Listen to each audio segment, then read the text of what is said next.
Hello, hello, hello, hello. Isang maulang hapon po sa inyong lahat. Huwebes na naman, kaya lang kung nakikita nyo yung traffic, yung mga pulang ilaw na yan, it's heavy traffic. Oh my goodness. Dito pa ako nakadaan-daan sa may airport na to. Pero kagabi guys, hindi naman ganito yung traffic dito. Oh my goodness, dito sa ito yung tinatawag na NIAX. Parang magkabila ang heavy traffic eh. Oh my goodness, abutin tayo ng alas 7 nito rito. Ayan, habang panay ang buhos ng ulan, nandito naman tayo sa traffic, nakikipagbardagulan. At medyo grabe yung ulan natin ngayon. Ayan, kung makikita nyo guys, pulang-pula yung ilaw. Ibig yan po yung mga sasakyan na nakatigil. Dito pa lang po tayo sa may tapat ng old terminal, yung lumang airport dito sa may Pasay City. Grabe ang ulan ngayon. Kanina yung umulan na Makati lang, tapos pagdating namin sa Sukat wala pa. Bigutan at Sukat, walang ulan. Pagdating ko rito sa may Pasay, grabe oh. Buhos talaga yung ulan. Kung mapapansin nyo ay tayo nagwa-wiper mga Oragon, mga guys, dahil sa lakas ng ulan na nakikita natin ngayon. Ayan, medyo kuhan muna tayo. Ayan guys, nandito na tayo sa baba. Medyo kita nyo na. Ayan yung parang parking area. Ay nako. At tsaga-tsaga lang at papasahan ba't hindi matatapos ang pitsang ito at makakarating din tayo sa ating patutunguhan.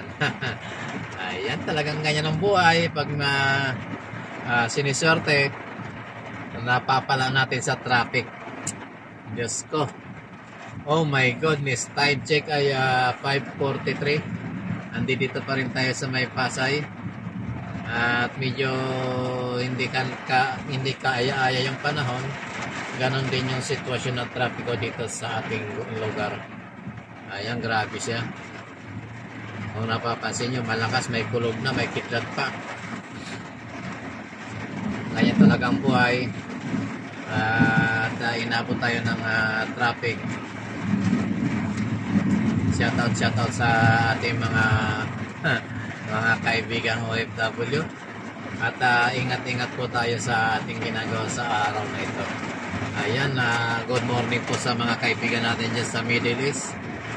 Good morning po sa buong parte ng Middle East at sa mga kagigising lang kung saan parte man po kayo ng mundo naroon. Good morning sa inyong lahat. Sa mga nasa ibang lupalop naman ng mundo, good afternoon, good evening po sa inyo. Ayan. Masama kasi ang panahon, yung ibig sabihin mayroon tayong bagyo at naabot yata yung Metro Manila ng ulan, kaya ayan, medyo masama yung sitwasyon natin ng ating kinalalagyan sa ngayon. Sana wag naman pong lumakas ng gusto at yung tropical yung bagyo na darating, sana wag naman lumakas ng gusto para naman walang maperwish yung tao. Ayan, at talagang ganyan ang buhay, heavy traffic talaga. Kita niyo po yung ating dadaanan. Ganyan po kahaba ang traffic sa ngayon dito sa NIAX. Kaya dito tayo guys napadaan kasi pag bumalik pa tayo doon sa may Sukat, medyo may kalayuan. Akalain mo ba naman na ganito ang mangyayari sa atin dito?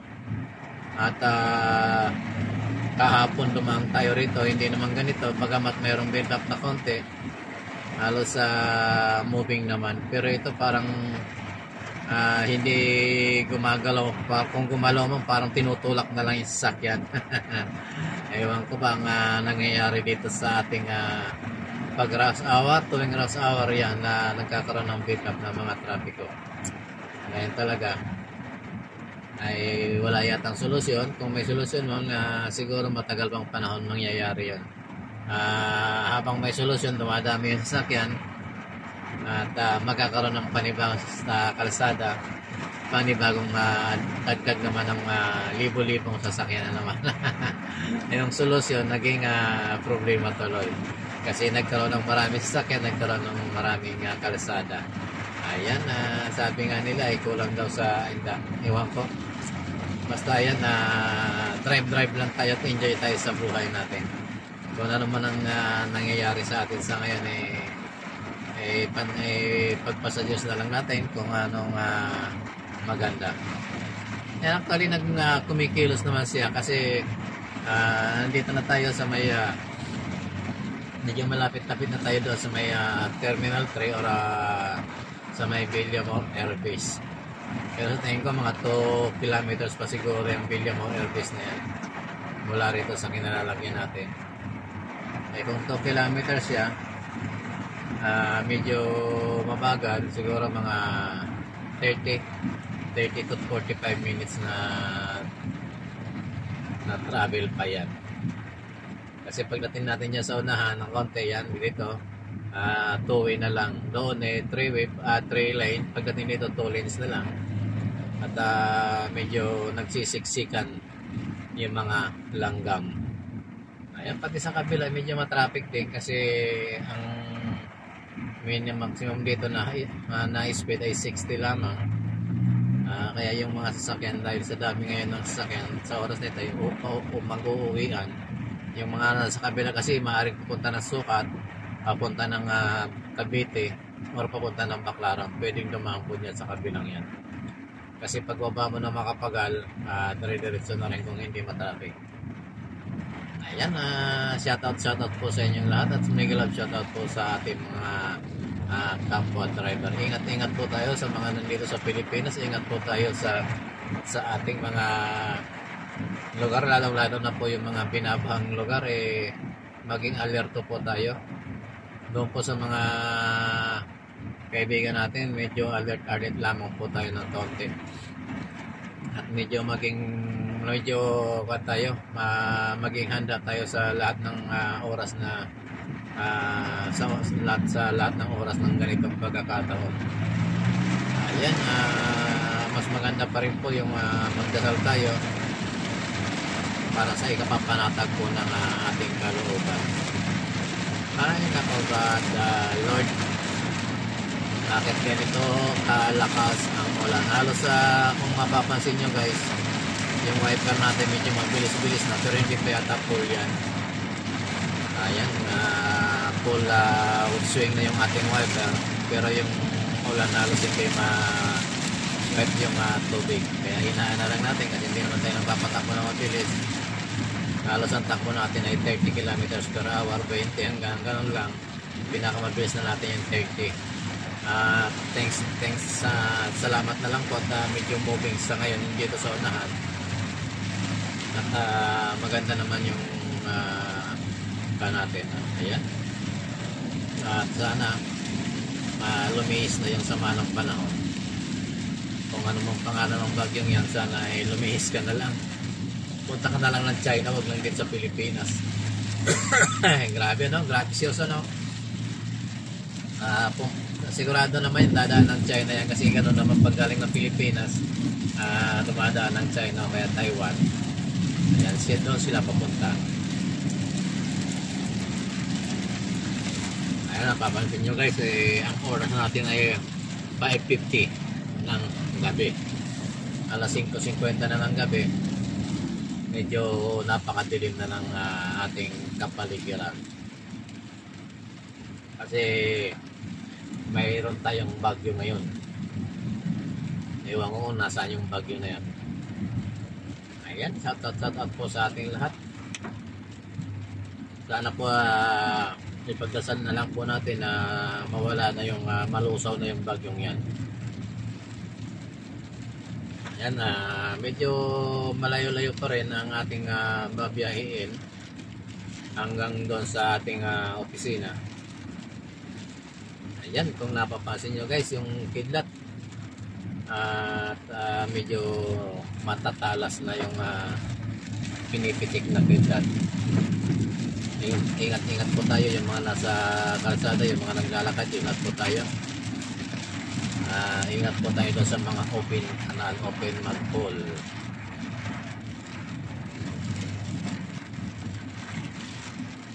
Talaga namang sobrang traffic yung takbuhan ng sasakyan dito 29-25. Kung nakikita mo yung monitoring nila ng speed, ayan, meron pa tumatakbo doon ng 47. Imposible naman yun. Ako ang takbo ko 10 na lang 10 na lang tapos nakalagay 47 pa. Ito naman kanina kapapaliko-liko hindi malaman sa'yo kung saan ka pupunta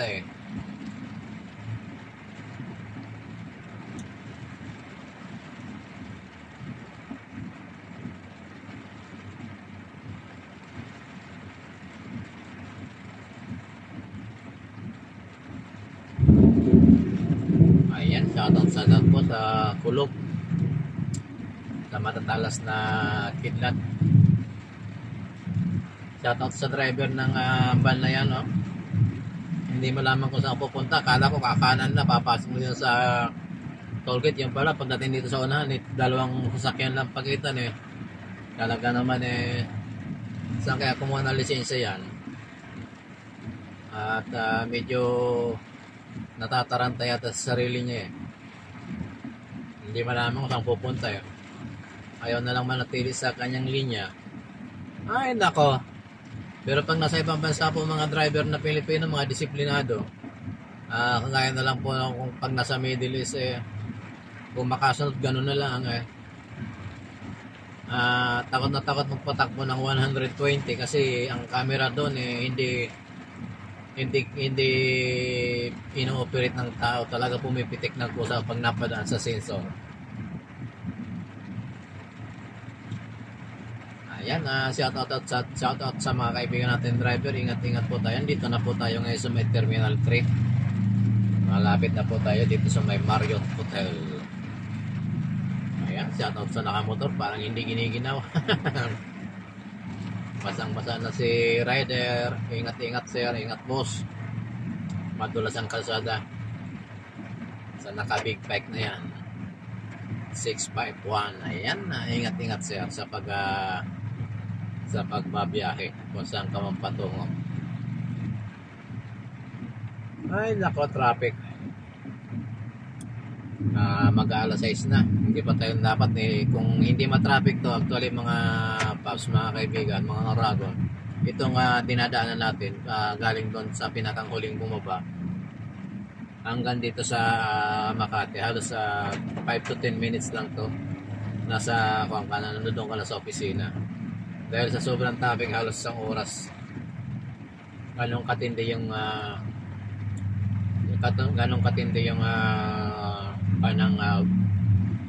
yung traffic na yung nagdudulot. Ayan, si kaibigan na kumaliwa na naman doon. Kanina kumanan dito sa natin, tapos kumaliwa na naman. Hindi talaga malaman kapag nakasagi kakamot sa ulo. Ay nako, bakit ganun kayo mga driver?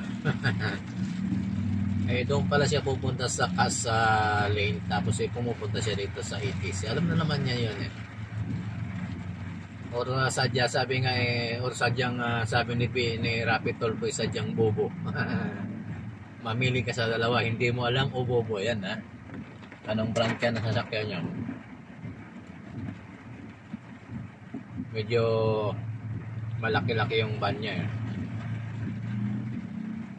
Ayan, malapit na tayo sa tollgate. Nasa may Terminal 3 tayo ng Ninoy Aquino International Airport. Pakita natin yung kumabasa. Ayan.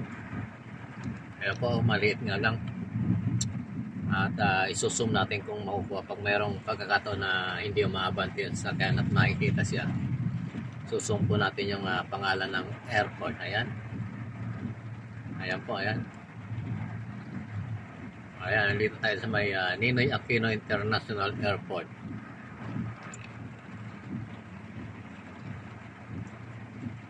po. Ayan, ganun po. Kaya nandito pa rin tayo. Medyo maraming tao doon, no? Marami sigurong pasahero na mai-stranded sa panahon nito. Kasi medyo masama ang panahon. Okay lang yan, may stranded. Basta wag lang magkakaroon ng problema during the flight.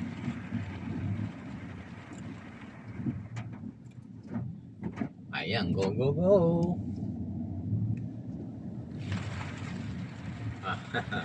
After pala ng tawag nito, after ng toll gate, tuloy pa rin ang pakikipagbardagulan sa traffic.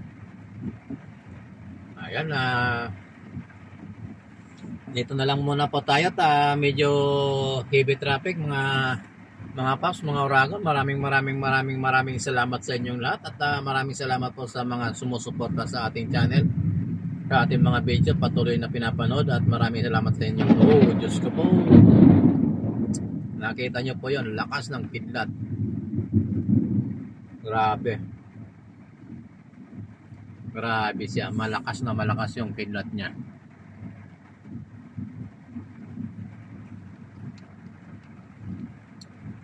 Ayan po yung Terminal 3. Ayan, nakikita niya, Terminal 3 yan.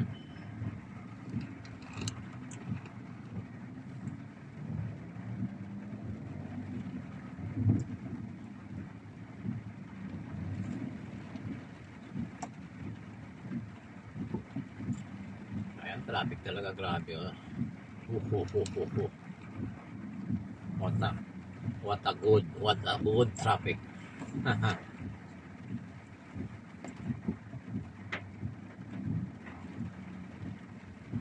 Siguro tukod na tong traffic hanggang sa expressway na to. Pag umabot ng expressway tong ganitong traffic, ibig sabihin hanggang Bikutan sukat na po yan. Kasi kanina pagka ng Bikutan, yung pag-exit po natin ng Bikutan, medyo mahaba-haba na yung volume ng traffic. Medyo bardagulan na ng konti yung traffic na.